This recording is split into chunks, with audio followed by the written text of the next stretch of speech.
Isa pa po sa binigyang diin ng Bible ay ang pagtatanghal ng Antikristo sa kanyang sarili doon sa ipapagawang third temple. Take note, ipapagawa pa lang po. Wala pa po yung templo at higit sa lahat wala pa ang Antichrist.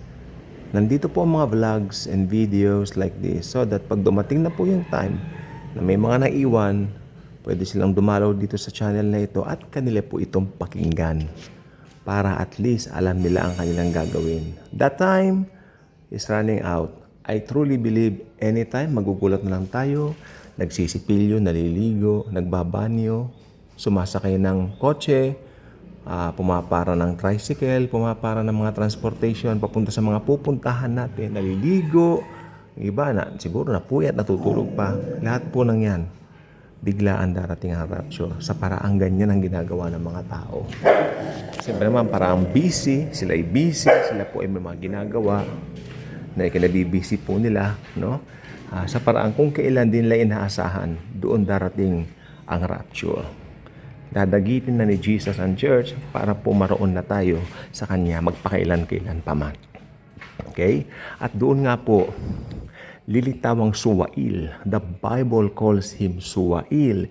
It only implies and it only means that meron siyang something. Na-imagine niyo po ba, siya po ay hinulaan ever since. Siya po ay isang tao na lilitaw, na nakatakda na inuhulaan na noon-noon pa man. Siya po ay talagang noon pa man nakita na po ng Diyos kung sino siya. Okay? Ganyan din po ang Panginoong Hesukristo natin, hinulaan po siya. Di ba? May hula sa Kanya. Napakaraming hula sa Panginoon. Pero ang Panginoon natin, napakaganda ng hangarin. Siya ay namatay sa cross, binayaran lahat ng kasalanan natin, at doon natamo natin ang tagumpay dahil sa tagumpay na rin niya. Dahil yung tagumpay niya, siyang tagumpay ho natin. Okay? Pero ang Antikristo pong ito ibang klase, hinulaan siya bilang son of perdition. Hinulaan siya bilang pinaka-wicked, pinakamasamang tao na mabubuhay sa sangkatauhan. Walang katulad ang kasamaan ng Antikristo. Siya po ang tatayong pinaka-leader ng buong mundo. May narinig na po ba kayo, isang tao lamang po na pasunod ng buong mundo? Wala po. Wala po, ito lamang pong taong ito. Sapagkat lulukuban po ito ni Satanas ho mismo. Si Taning ho mismo ang lulukob sa napakasamang taong ito upang isakatuparan nga rin naman ang kanyang layon. At ang layunin niya ay ang matanghal nga siya bilang Diyos. Gagamitin niya ang kanyang puppet, ang Antichrist, kasama na rin siyempre ang bulaang prophet, ang false prophet, para matupad niya ang kanyang pinakamimithi. Kaya nagkaroon po ng rebellion sa kalangitan dahil siya po ay gustong maging Diyos. Siya po ay naiinggit sa Diyos. Samantalang hindi niya namalayan, hindi niya naalala na siya lamang po ay nilalang. Hindi siya ang lumalang. Di po ba? Kaya nagkaroon ng rebellion at ang mga Satanas, or should I say, ang mga kampo ni Satanas na sumama po sa kanya, ang mga dati rin mga angels, no? Sila po ay, ngayon, nandun sa Tartarus. Yung iba po nandito nagkalat, naglipa na. Okay? At yan po, mga yan po, ay, meron po silang kahihinatnan. Ang mga kampon o pwersa ng kadiliman na yan sa pangunguna ni Satanas. Susunod ang Antichrist, susunod ang bulaang propeta. We call that the unholy trinity. If the Bible ay merong Trinity, na totoong Trinity, God the Father, God the Son, God the Holy Ghost, imimimik ito ng demonyo ni Satanas. Gagawa siya ng unholy Trinity. Sa pangunguna niya ni Satanas, pangalawa ng Antikristo, at pangatlo ng bulaang propeta. Kaya po ito po ay magaganap tiyak po. At ang masasabi natin peak ng kanyang kasamaan ng Antichrist ito sa pangunguna ni Satanas, siyempre ay yung papanik siya roon sa third temple at itatanghal niya ang kanyang sarili bilang Diyos. At magre-require siya ng worship para sa kanya, para sa buong mundo. Ang palatandaan, isang tatak, na kung tawagin ay tatak ng halimaw. 666. Ang hindi magpapatatak, ipatutugis. Ang teknolohiya po sa ngayon ay pwede na pong iturok ang microchips at kahit saan ka pumunta, you will be detected. Hindi ka makapagtatago pag meron kang gayon.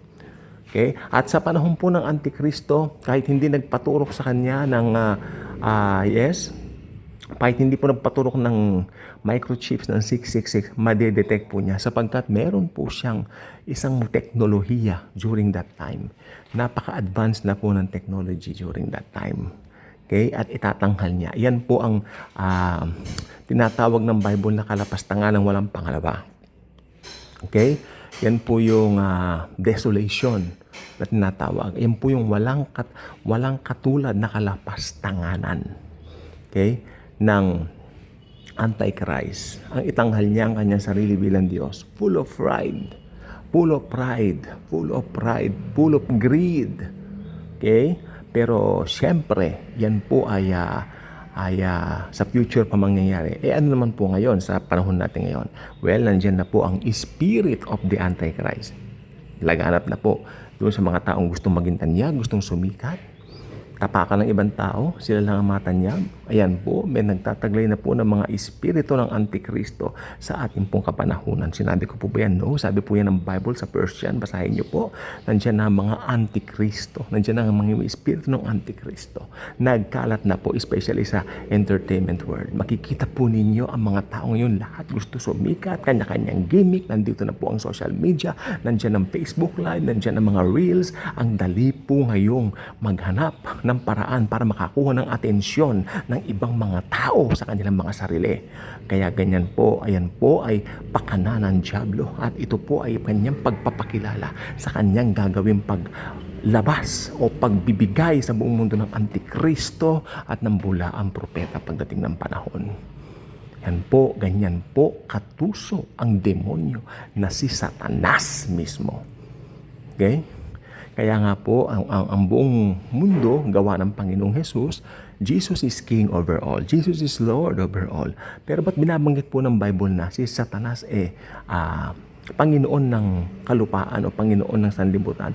Sapagkat yung sistema po ang binabanggit doon. Pero syempre, overall, si Lord po, si Jesus po ang Lord sa lahat. Okay? So, ayun pong gusto ko pong i-vlog po sa inyo ngayon, no? Yang kalapastanganan na gagawin ng Antikristo niya, paluluhurin niya doon sa kanyang pinagawang rebulto ang lahat ng mga tao na kung saan yung mga ayaw pong magpatatak, papatugis nito at ipapapatay po niya. Naalala niyo po ba si Nebuchadnezzar doon sa Old Testament nang ayaw lumuhod ni Shadrach, Meshach, Abednego? Gayon po ang kanyang ipinagawa. Pero syempre sa tulong ng Panginoong Jesus, sinamahan niya mga ito ron sa pugon at hindi po natuloy ang balak na masama ng mga Babylonian yon sa kanya. Okay? At sila po ay nakaligtas doon sa apoy na yon at hindi man lang nangamoy usok ang kanilang mga damit at ang saya pa ng Bible ni wala sila mga galos. Ang namatay pa nga po yung mga naghagis sa kanila doon sa uro ng pugon at ito pang mga ito pa ang naging biktima. Yung mga binibiktima nila naging mga mananagumpay. Dahil binantayan ng Panginoong Jesus. Paano ko po nasabi na si Jesus yung nagbantay? Sabi nga ni Nebuchadnezzar, we only threw 3 people and who is that one? That is the Almighty God. Sabi niya, that's the Lord God Almighty. Siya na mismo, galing na mismo kay Nebuchadnezzar. He recognized Jesus as the Almighty God. Kilala niya yun, si Jesus yan, ang Almighty God. Okay? So, ayan po ang mga nangyari. No, at mangyayari pa. O, ang Bible po, hindi po ba kayo na-amaze sa Biblia? Ang Biblia mo po aklat na may mga nangyari noon historically, may mga nangyari pa noon, iba't ibang panahon, pero may mga mangyayari pa na hindi pa po nagaganap. At ang mga hindi pa po nagaganap ay konti lang po. Mas marami na po yung mga nangyari. Kaya pagdating po ng mga pangyayari na hindi pa po nagaganap, asahan nyo po talaga. Yan na po talaga yung unfolding ng mga prophecy noon-noon pa. God bless po sa atin at hindi tayo matatakot anumang oras dumating ang rapture sapagkat we will meet Jesus for the very first time. Ang ating Lord and Savior na nagmahal sa atin, nag-ali ng buhay sa atin, we will meet Him for the very first time sa araw ng rapture. Don't you like that? Hindi mo gusto makita for the very first time si Jesus Christ? Ang pagmamahal, ang pag-ibig na ginawad sa atin. Pagpalain.